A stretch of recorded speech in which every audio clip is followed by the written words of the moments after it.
Hey there. I hope you're having a fantastic week. Today, I want to talk to you about innovation and invention.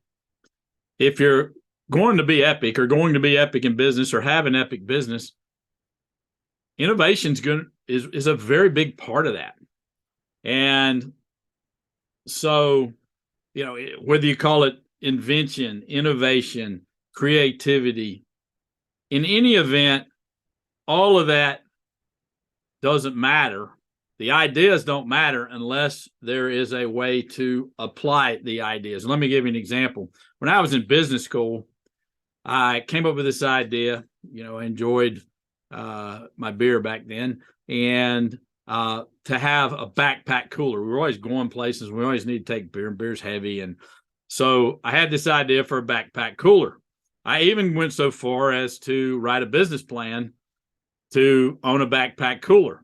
Well, but I never applied the business plan. I never took action. I never actually started to build an actual backpack cooler. And fast forward about 30 years, and my son shows up with a backpack cooler that he's walking around with when he needs to go to somebody else's house or party or something. Along the way, or at a concert or picnic or anything like that. That interesting concept. So I had the idea, but I didn't have the application, and I never applied it. So let's talk about how to actually come up with innovation and what might be considered innovations or inventions or creativity or creative activities in a business. I'm not an artist. I'm not a musician, which are considered creatives, but I am a creative because I am very creative when it comes to businesses and business solutions. I'm full of ideas. Now, the interesting thing is, I just finished reading this book, The 6 Types of Working Genius by Patrick Lencioni. Great book. Highly recommend it. And what he talks about in there is not everybody's good at invention. It's interesting when you have a project to do or you're working on a business,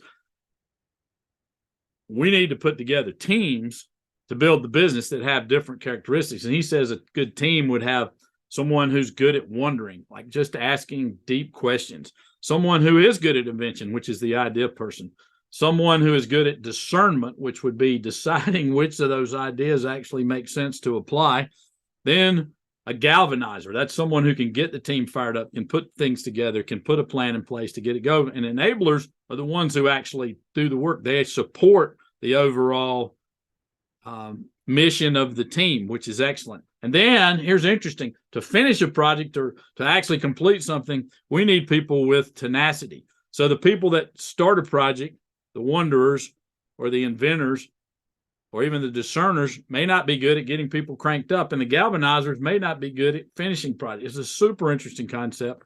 I really like it.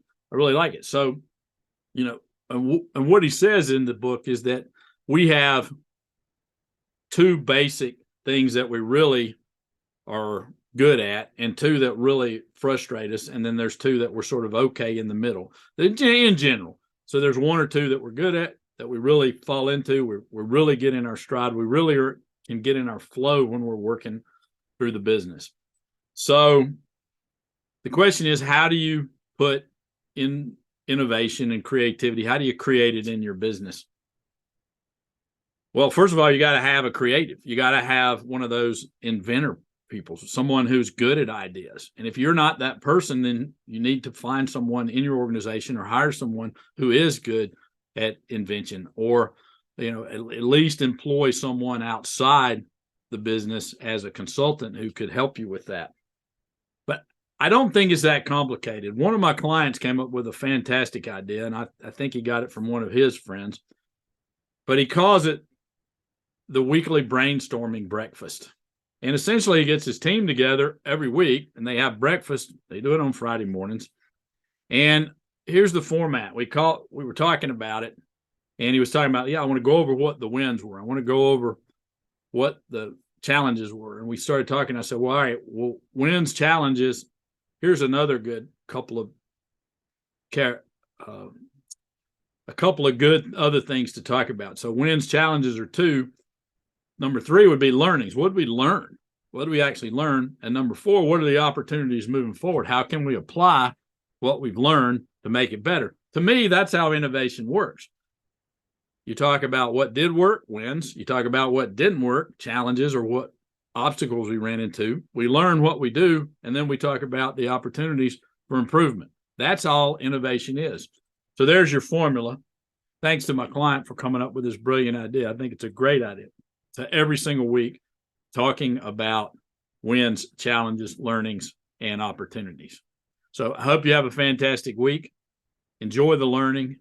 I'm thankful that you're here. And until next time, all the best.